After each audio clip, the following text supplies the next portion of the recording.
Alright, so before we actually get into the video, I do want to make one point across.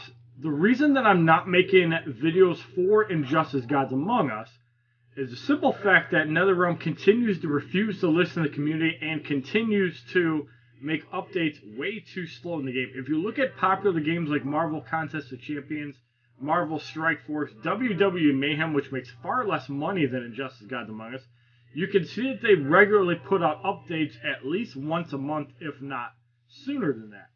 Now, back in the day when Injustice Gods Among Us was more popular, they went by the system of let's release 4 challenge characters, let's release a multiplayer character, and we don't have to update the game for about 2 months. Well, this is pretty good. The quality of life changes, including patch 2.0, which increased the level cap from 40 to 50, and improved the promotions from 5 to 7, was a huge deal and kept people interested because the game was still fairly new at that point, and Marvel Contest of Champions really hasn't got off the ground yet. Now, fast forward, and they made Survivor Mode, which was a really bad game mode. They made Breakthrough, which was kind of pointless and just pissed people off. And now we have a Promotion X level 60, which is really cool, but you have to use the Breakthrough mechanic in order to get that. And all of this would be forgiven, but I think that Injustice 1 needs to have more regular updates. They need to actually focus on the game. They need to bring me in as an ambassador to bring ideas to the game. And another reason I'm not making Injustice videos, you guys remember in the early days, I would get 200,000 views on a challenge video. Now whatever video I put out gets about 1,500 views. It doesn't matter if it's Mayhem, Strike Force, Injustice. I get roughly the same amount of views. Yes, I might get slightly more views to start on Injustice, but long-term views are exactly the same. So, if you guys are wondering why I'm not making Injustice videos, you guys need to contact NetherRealm and tell them to update the game. Ladies and gentlemen, boys and girls, children of all ages, HollywoodShono here, about to give you another Injustice Gods Among Us video. In this video, we're going to be talking about why that we're actually not making videos. You guys saw my little rant at the beginning of the video, which was about a couple minutes, but you guys can see right here. You can see a list of all the updates.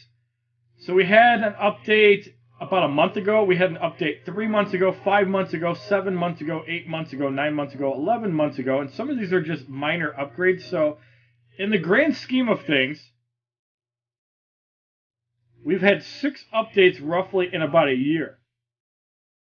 And you can kind of see 2 years ago. So we've had about every 2 months an update. And in my opinion, for a game that used to pull in hundreds of thousands of dollars without any pay-to-win mechanics, this is unacceptable. NetherRealm is basically killing their own game off. And now we're looking at Injustice 2. And you guys can see the version history here as well. So you can see update 2.0, which brought leagues in the game, came out about 4 months ago. 1.8 came out 6 months ago. But even the Injustice 2 updates are coming out slower. Like, all 2.1.2 did was enable league shard exchanges. We got the Superman update, and then a little bug fix, and now we're getting Injustice 2 updates roughly every 2 months. Now, the problem I see within Injustice and Injustice 2 is that there isn't enough content.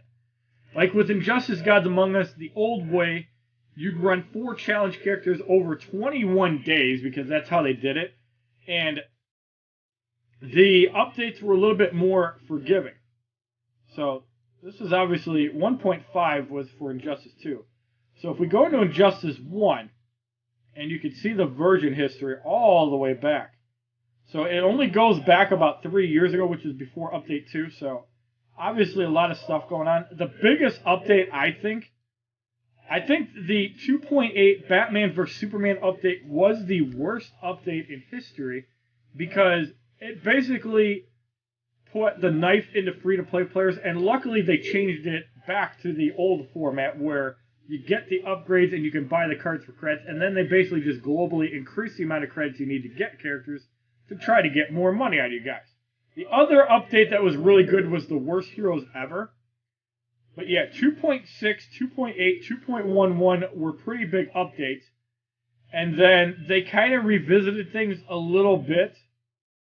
Around 2.16, then 2.17 and 2.18 had some decent updates, but lately we've been getting 1 character and 1 gear item. And when you're updating the game every 2 months, So in the last 9 months, we had Arkham Killer Croc, and we also got 3 more challenges. So in 2.17, which was the last real update, we got, I believe, 4 characters out of that, and one of them was in multiplayer. So for the last 7 months, we got Green Arrow, and we got Gaslight Batman, and a gear item. In this day and age, that basically means your game is on life support, because you have 2 characters in 7 months. I get the whole point of repeating challenges, but I think the proper way of repeating challenges is alongside new challenges. Now, there's no excuse for this, and I'm going to tell you why. When Marvel Strike Force introduced their raids, they did it in a format where they had the Ultimus raids, which was their regular raid. So they had the Ultimus raid. When they did the Thanos raid, that was kind of a limited time thing, and you could have that alongside your Ultimus raid. I think that Injustice Gods Among Us needs to bring in new challenges and allow you to repeat challenges weekly. I think that would be good for new players, and that would be good for veterans alike.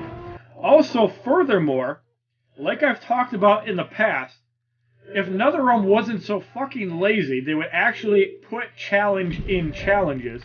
They don't even have to reward a card. I just want to play through a 4th difficulty of challenges and be challenged.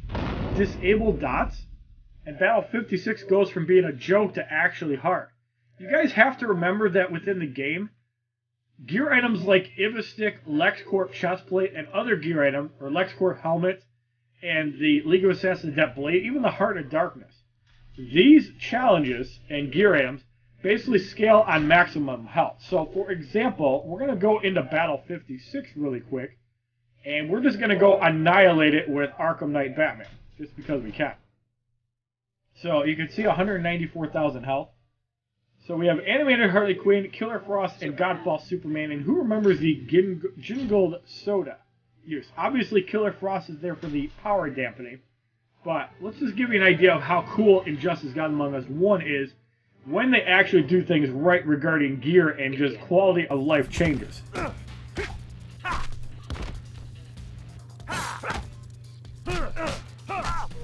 we're going to go off that on the Joker. Now, the cool thing about Killer Frost is it does dampen power long enough for Godfall Superman to just obliterate the team. And you can see he's taking no damage right now. So we're able to do this with a variety of gear items. Obviously, he's not doing that much damage. And we are on a timer, so we have to obviously win the fight fairly quickly. But let's get Harley Quinn in and obviously get knocked out. That didn't work. But let's get off the black ice and get the Joker out so we can super move somebody else. There's a power drain on the Joker. That's really good. Double power drain. Working off the Kryptonian Smash before the Joker can get up and tag out. That should be enough to get rid of him. But yeah, Injustice 1 has so many cool gear items and combinations. It's actually not enough to get rid of them. And Deadshot does have the off-screen assist. So let's actually have it land on Killer Frost if possible.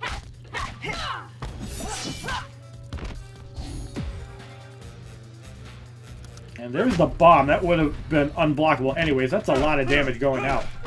So obviously we didn't use the right combination of gear for this, but I kind of want to show off some of the cool gameplay within the game.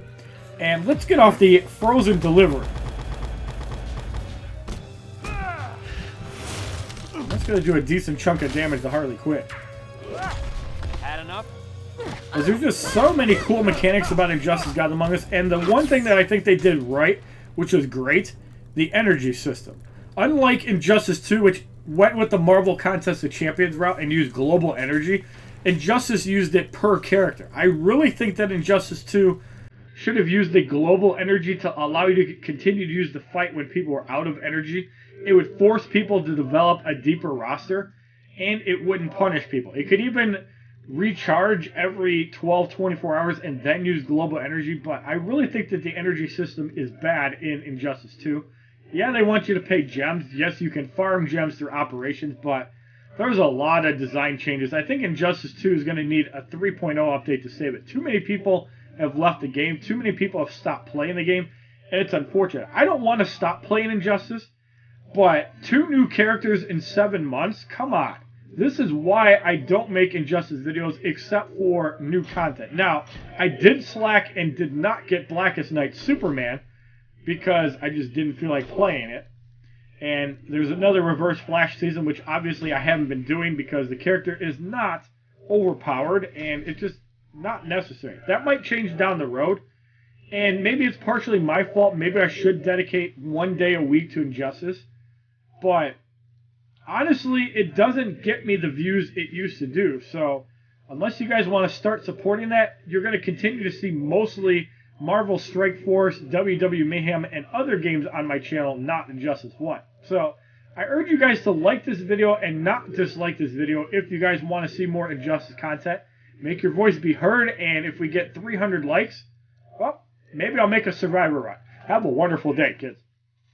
www.youtube.com/HollywoodShono. Subscribe, bitches!